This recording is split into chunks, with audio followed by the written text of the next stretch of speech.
Қазағым, біз ертең командамен Таразға қайтадан баруға мәжбүрміз. Оған себеп Мадиярдың қамалмай отырғанында. Менің Жамбыл облысы полиция департаментіне таңым бар. Біріншіден, ол жақтың генерал бізге уәде берген болатын. Екіншіден, дәлелдердің бәрін ұсынып отырмыз. Куәгерлер бар, 105 пен қылмыстық іс қозғалып тұр. Мадинаның асылар алдында Мадиярмен конфликт болған туралы куәгерлер бар. Қалайсың, сол бүгін жұмысынан аванс алыпты да, сосын соған алып деген ғой. Мен оны алдымда бірінші балаға арыстым ба, балаға андай қағазын аршымай, коробкасы олы бар едім, соның коробкасын ашып, балаға бір штук, сосын өзіме бір штук алдым да, өзінікін ашып деген ғой. Соған маған ұрсып мені. Бірақ біздің таңымыз бар, неге Мадиярды қамамай отыр. Ертең осының бәрін анықтауға Таразға қайтадан шығамыз. Менің таңым бар, әншейінде бір жазықсыз бір тауық ұрлағандарды да қамап жатыр ғой. Ал мына жерде адам өлімі.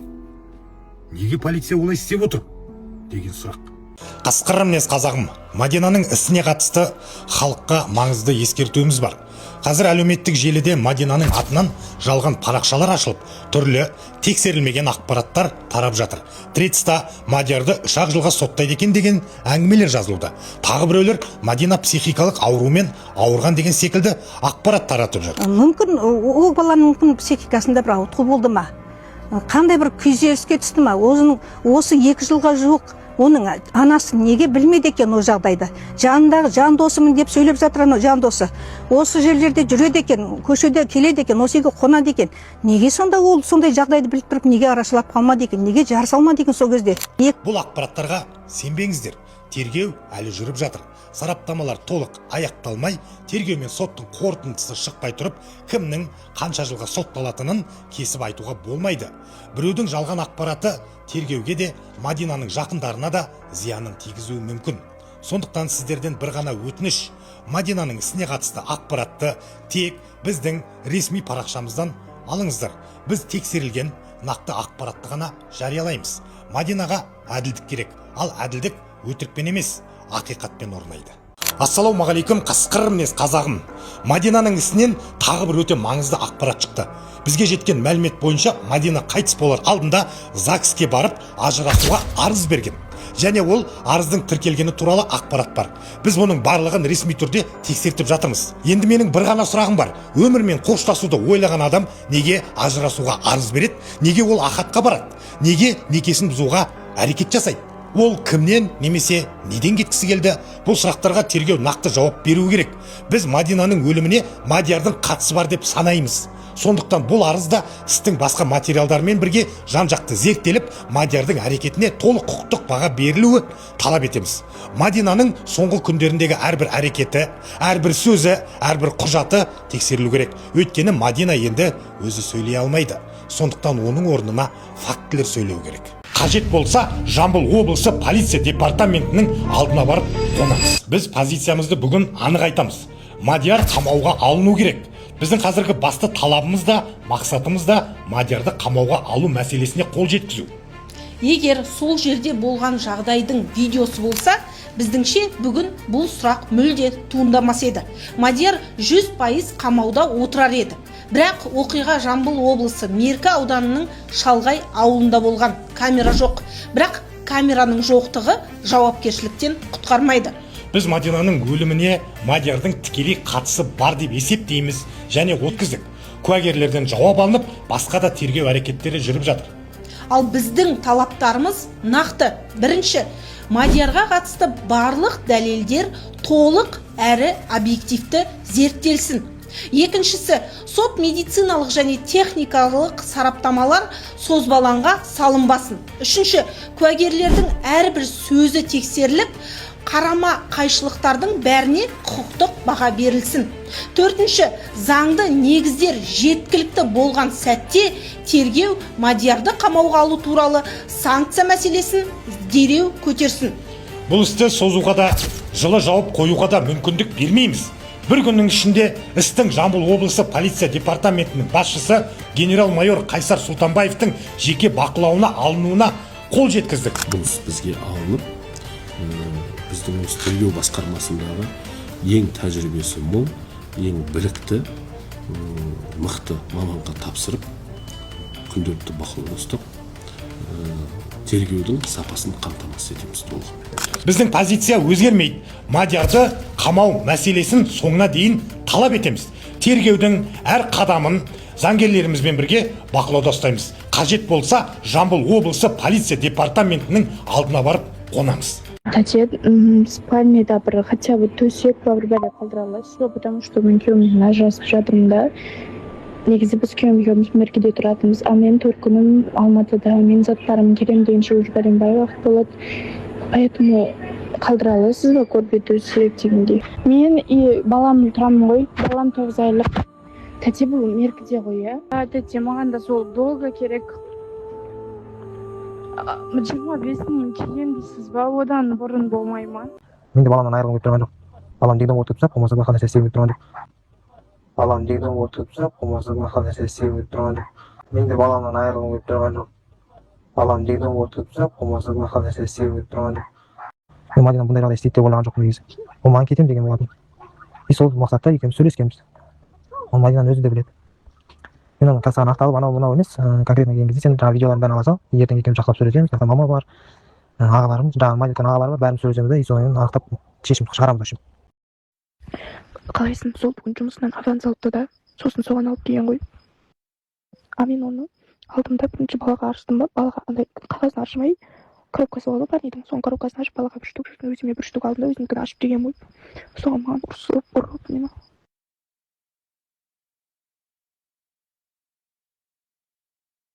Мадияр кіргізбей жатыр ғой жұмысқа.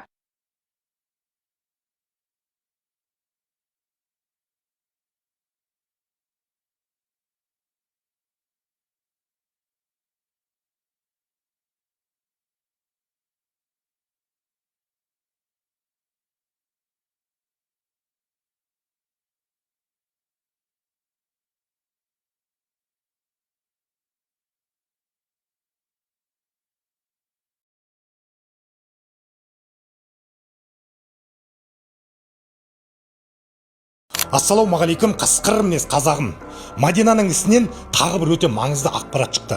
Бізге жеткен мәлімет бойынша Мадина қайтыс болар алдында ЗАГСке барып ажырасуға арыз берген. Және ол арыздың тіркелгені туралы ақпарат бар. Біз оның барлығын ресми түрде тексертіп жатырмыз. Енді менің бір ғана сұрағым бар. Өмірмен қоштасуды ойлаған адам неге ажырасуға арыз береді? Неге ол ахатқа барады? Неге некесін бұзуға әрекет жасайды? Ол кімнен немесе неден кеткісі келді? Бұл сұрақтарға тергеу нақты жауап беру керек. Біз Мадинаның өліміне Мадиярдың қатысы бар деп санаймыз. Сондықтан бұл арызда істің басқа материалдармен бірге жан-жақты зерттеліп, Мадиярдың әрекетіне толық құқықтық баға берілуі талап етеміз.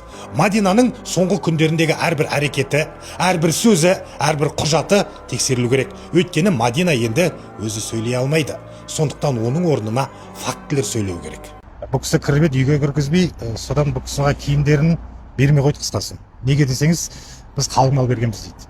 Біз қалың мал төлегенбіз, киімдерді сендер өкілмен алып кетіңдер дейді. Қазір енді біз полиция қызметкерлерін ертіп барып, арнайы барып алып кетуге тырысамыз. Өйткені бұл жерде мәселе киімде емес, дүниеде емес, анасының бар арманы қызымның киімдерін иіскесем дейді да, үйге алып кетем дейді.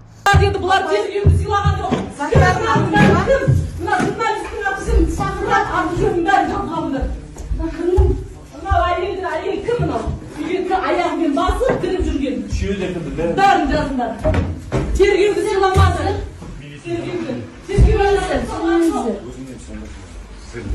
Сұхбат бергіңіз келмей ме? Біз екі тарапты тыңдағымыз келеді. Сұхбат бермеймін мен. Бізге айтылды. Тергеу бастап менің ойымша сұхбат бермейміз деді.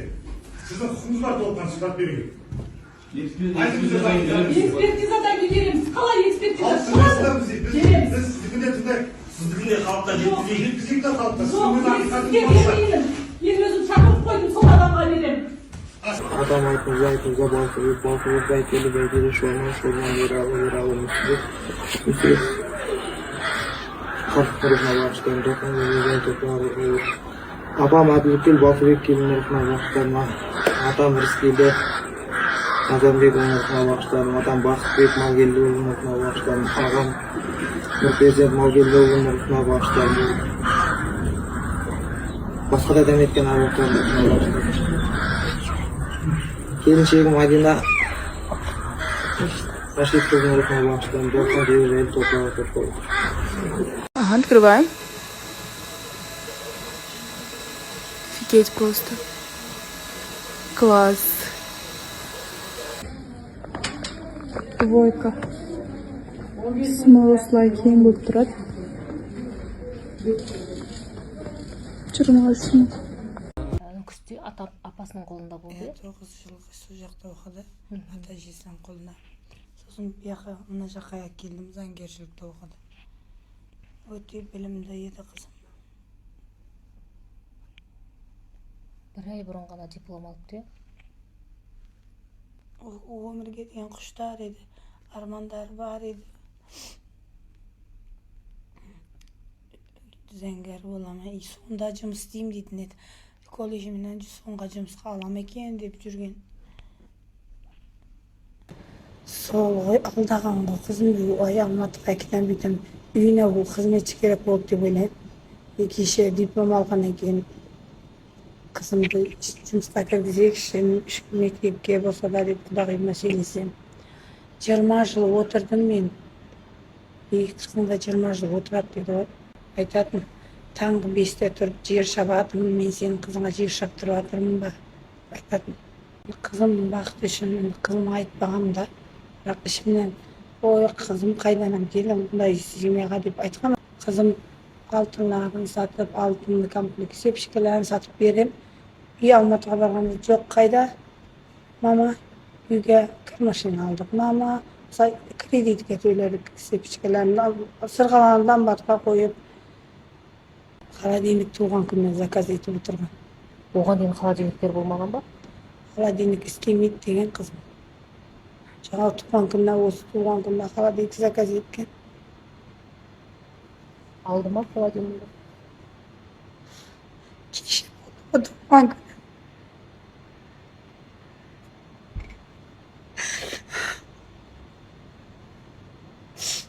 Кеше туған күнне. Туған емес қабырына барып келдім. Құрметті қазағым, қайырлы таң.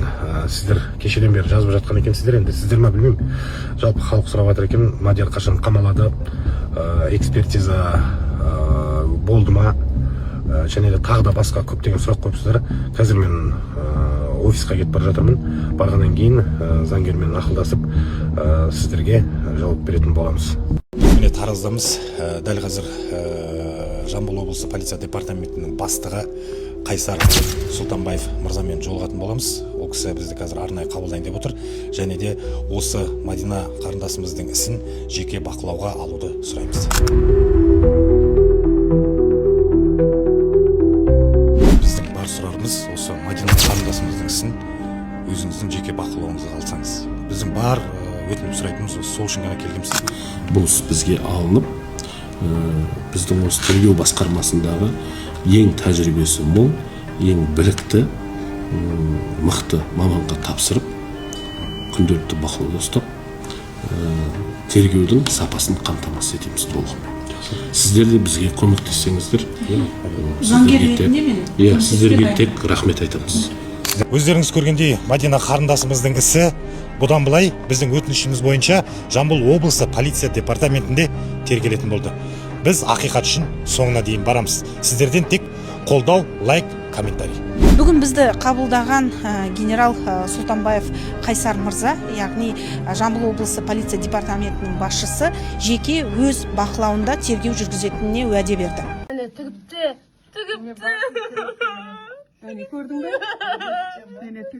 Мен Мадина өз-өзіне қол жұмсады дегенге күмәндана бастадым.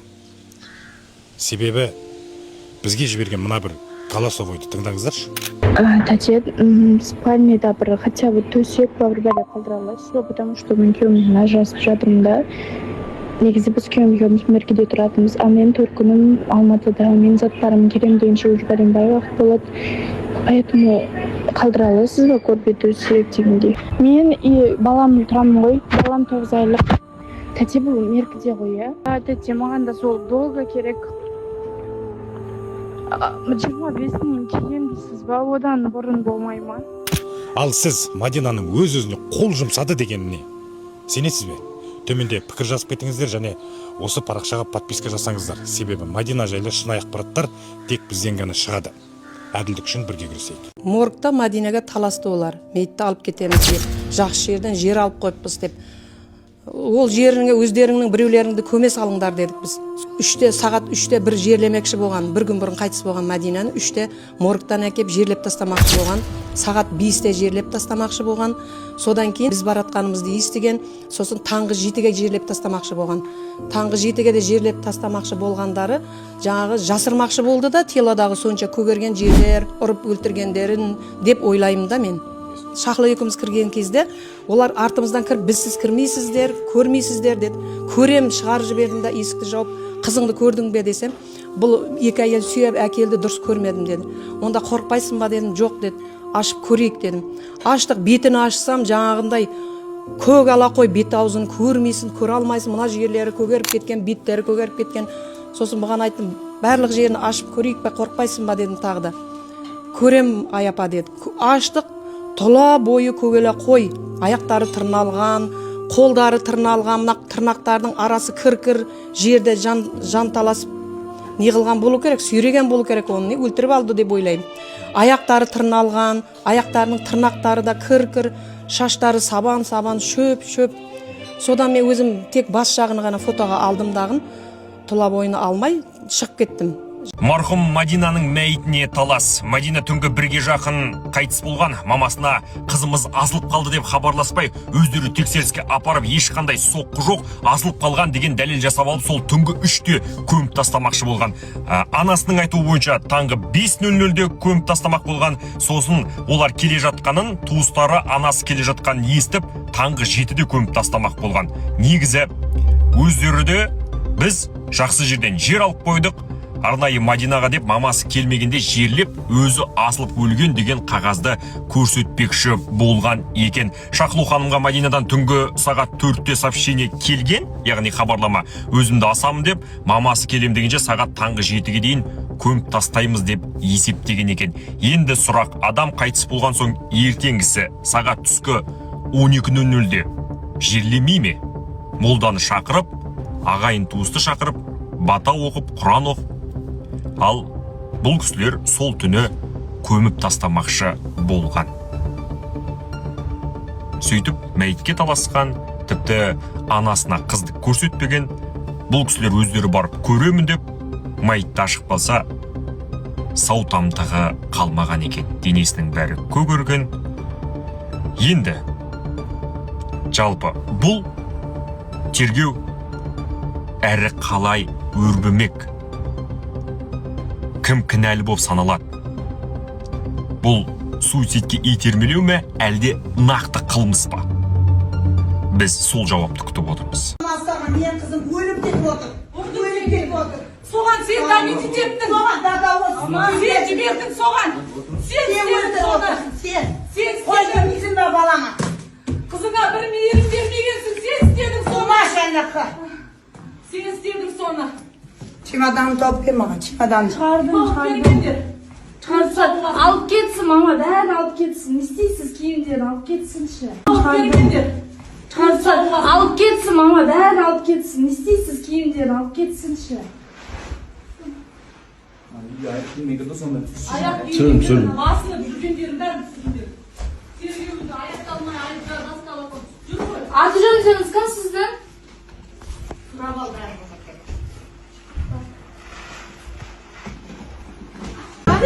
Мына журналистің апысын шақырат, аты жөнін бәрін жазғанды.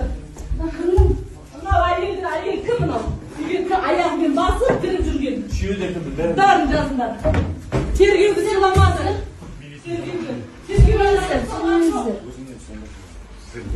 Сұхбат бергіңіз келмей ме? Біз екі тарапты тыңдағымыз келеді. Сұхбат бермеймін мен. Бізге айтылды. Тергеу бастап менің ойымша сұхбат бермейміз десе. Сіздің құқыңыз бар толықтан сұхбат беруге. Экспертизадан кетереміз. Қалай экспертиза? Сіздікінде халыққа жеткізейік та халыққа. Сізге бермеймін. Мен өзім шақырып қойдым, сол адамға беремін. Сіз өзің журналист шақырып қойдыңыз ба?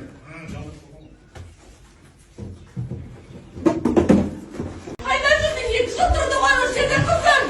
O'zbekistonda yurdi ko'bincha. Yo'qmadi, O'zbekistonda qushaqlarim yo'q. O'zbekistonda qanday? Nega o'tirmaysan? Uyatsiz.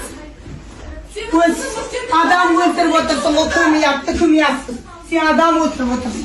Adam başına yetib o'tirsin. Men adamman, Xudoning oldida haqman. Sening oldingda haq bo'lmasam da. Xudoning oldida haqman.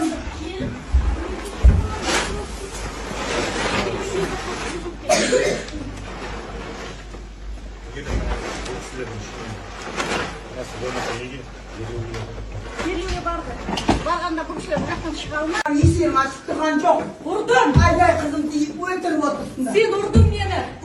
Vurdun sen. Olamaz sana, men kızım o'lib ketib o'tir. O'lib ketib o'tir. Soğan sen damiti ceptin. Soğan dada olsun. Sen ciberdin soğan. Sen o'ltirib soğan. o'tirsin. Sen. Sen Qo'ydim izimda balana. Kızına bir miyerim vermeyensin. Sen istedin sonra. Maşallah. Sen istedin sonra. Çimadanı top ver bana, çimadanı. Çıkarsa alıp ketsin mama, bärini alıp ketsin. Ne isteysiz kiyimlerini alıp ketsinçi. Dedi bular tergiydi silagan yok. Sakın aldım. Bunlar üstüne atışın. Sakın atışın ben canımdı. Bunlar ayı kımın o. Bir ayağımın basıp kırıp жүрген. Үшеуі де кірді, бәрі. Бәрін жазыңдар. Тергеуді сыйламады.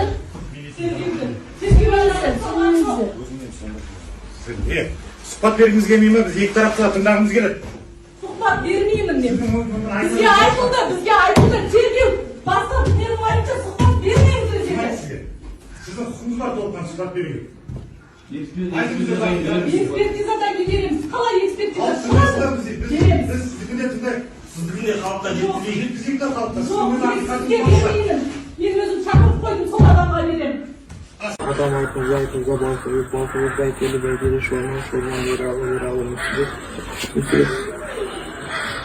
қашықтырына бағыштарын тоқын өзен тоқын апам әділкел балқыбек келін ұрқына бағыштарына атам рыскелді Азамбек ұрқына бағыштарына атам Бақытбек Малгелді ұрқына бағыштарына ағам Нұрпезент Малгелді ұрқына бағыштарына басқа да дәметкен ағақтарына бағыштарына келіншегім Мадина Рашид қыздың ұрқына бағыштарына жоққа дейін тоқыға тоқыға. Жалпы бүгін жерледіңіздер ғой. Жаназаға құда-құдағи келді ма? Жоқ, ешқайсысы келмеді. Неге? Қалай сіз енді денесін алып кеттіңіз ғой. Сол кезде арада бір кикілжің конфликт болды ма? Сіз айттыңыз ба? Күйеу бала өлтірді бұны. Өзі асылмайды деп. Айттым. Жоқ, олар қандай қиналып, жаны қиналып тұрған емес олар. Бәрібір болып тұр. Бәрібір болып тұр ғой оларға. Еще қызымның Зейнептің телефонына да жазып жіберген ғой, сөйлеп жіберген ғой. Не деп? Шығармай тұр интернетке, көнбағанша деп жай сөйлеп тұр ғой. Ешқайсысы не қылып жатқан жоқ. Жаны күйіп, қызым ақ көңіл еді. Жасы кетті.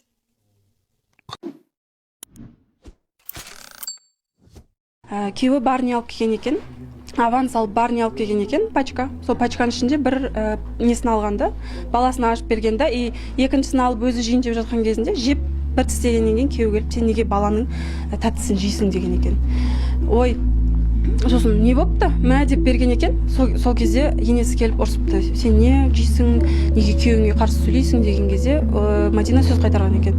Сол кезде күйеуі келіп, сен неге менің мамама сөз қайтарасың деп ұрған. Сол кезден басталған бір барни үшін. Басында сабан шашын жұлған, сүйреген денесін, арқасын шыбықпен ұрған, аяқтары сырылып қалған, арқасын шыбықпен ұрған іздер тұр. Басын тесіп саған ғой, тесіп жерген басын. Күйеуі өлтіріп, ұрып соғып өлтіріп, басын тескеннен кейін ол кінәні менен болмасын деп асып қойған ғой әйелін. Меркі аудандық полиция бөліміндеміз. Қасында әріптесім Жан Ахмадиев. Сіздер осы іс басталғалы өздеріңіздің блогтарыңызды айтып, және отбасына толыққанды көмектесіп, ақпараттық қолдау көрсетіп, және заңгерлік көмек көрсетіп жатырсыздар. Осы уақытқа дейін өзіңізге не белгілі болды? Осы уақытқа дейін белгілі болғанда біріншіден айтатынымыз, негізі Мадинаны бұл кісілер қайын жұрты 17 жасында алып қашқан екен. Білесіздер, ол біздің заңда адам ұрлау фактісі. Адам ұрлау фактісі. Содан кейін 2 қабат болған жайлы жаңа анасы айтып жатыр, оны сіздерге қазір өзі айтып береді. Содан біз үйіне бардық жаңа. Қайын жұрты Мадиярдың үйіне бардық. Өйткені оған себеп болған Мадинаның анасы Шахло. Сол жақтан қызымның киімдерін алып кетем деді. Барсақ киімдерді летний кухнясына шығарып тастаған. Бұл кісілер барып еді, скорый тұр екен, жаңа анасы ауырып жатыр екен, Мадиярдың. Бұл кісі кіріп еді, үйге кіргізбей, содан бұл кісіға киімдерін бермей қойды қысқасы. Неге десеңіз, біз қалың мал бергенбіз дейді. Біз қалың мал төлегенбіз, киімдерді сендер өкілмен алып кетіңдер дейді. Қазір енді біз полиция қызметкерлерін ертіп барып, арнайы барып алып кетуге тырысамыз. Өйткені бұл жерде мәселе киімде емес, дүниеде емес, анасының бар арманы қызымның киімдерін иіскесем дейді да, үйге алып кетем дейді. Баланы оны соттан кейін шешеміз, жаңа 8 айлық бала бар ғой арасында. Бала кімнің қолында қазір? Бала сол Мадиярлардың қолында. Кім қарап жатыр ол баланы? Білмейміз оны кім қарап жатқан. Көрсетпейді баланы. Баланы көрсетпеді. Жаңағы Мадиярдың өзі қайда? Мадияр жоқ. Мадиярға қазір мына жерде сұрадық полиция қызметкерлерінен, ол Мадияр тек қана статусы куәгер екен, куә. Әзірге куәгер. Куә, тек қана куә. Әлі статус бермепті. 105-те де, 105-пен іс қозғалды дейді. Сосын көршілерінен сұхбат алдық, көршілері айтып қалды. Ұрса енді ұрған шығар, еркек қой, ұрғанда да қатты ұрмайтын дейді. Бұл осы әзірге ақпарат. Енді біз бұл істі соңына дейін апарамыз. Сіздер енді жерлеу рәсімі кезінде де болдыңыздар, иә? Енді неше түрлі ақпарат, видеолар тарап жатыр, марқұмның енді көрер көзге өте ауыр. Жаңа анасы сіздер көрген шығарсыздар, асылып жатты, асылам деп бір видеоны тарады ғой. Иә, ол видеоны анасы айтады, менің қызым дейді. Ол асылатын болса, маған сәлемдеме айту керек қой адам деген. Сол үшін ол видеоны жалған деп айтып жатырмыз. Сіздер де таратып жіберсеңіздер, айтсаңыздар соны. Тым болмаса, бала маманат, қараңыз деген сияқты бір ауыз сөз болу керек еді. Өте ашық болған дейді Мадина. Ондай қадамға бармайтын еді, ақ көңіл, абзал азаматша болған деп жаңа өзі айтып жатыр. Бұл жерде ол өкінішке орай осындай жағдай орын алды. Оны бәріміз бақылап біліп отырмыз. Бұл жерде ештеңке жариясыз қалмайды. Қазір таңда қылмыстық іс жүргізу кодексінің, сіздер заңгер болған кейін өзіңіздер білесіз, 201-ші талабына байланысты біз жария ете алмаймыз. Бірақ ештеңке жасырын қалмайды. Бірнеше тергеу әрекеттері жүргізіліп жатыр, тиісті сараптамалар жүргізіліп жатыр. Оның қорытындылары бойынша енді қылмыстық процестік процессуалдық шешім өзінің тиісті деңгейінде табылады. Ештеңке жариясыз қалмайды. Мен оған кепіл беремін, 100% ақиқатына дейін жетеміз. Мадиярға қандай статус берілді қазір? Ол куә ретінде. Оқиға куәсі ретінде. Иә. Жалпы суреттерді көріп жатқан шығарсыздар, иә, Мадинаның. Енді ол жерде соққылар бар, көгерген, ана қыз, мен енді өзім ойлаймын, қашып бара жатқан кезінде тізесі сырылған. Енді бұл жерде сот медициналық сараптама тағайындалды, комиссиялық түрде де тағайындалды. Енді оны қорытындысын алғаннан кейін көреміз. Қоғамдық ортада болған резонансты біз көріп отырмыз. Бұл қоғамдық резонанс туындамаса да әр іс бақылауда. Ол жағынан мен 100% кепіл беремін. Адами тұрғыда айта аласыз ба, жалпы қалай ойлайсыз, Мадина не себепті асылып қалды? Немесе оны біреу асылуға итермеледі ме? Бүкіл мән-жайлардың бәрі тексеріледі. Мен адами тұрғыда, басқа да тұрғыда, бұл жерде жүрекпен де заңды, бүкіл жағының бәрі объективті қаралады бұл жерде. Оны мен қазір ештеңе нақты айта алмаймын.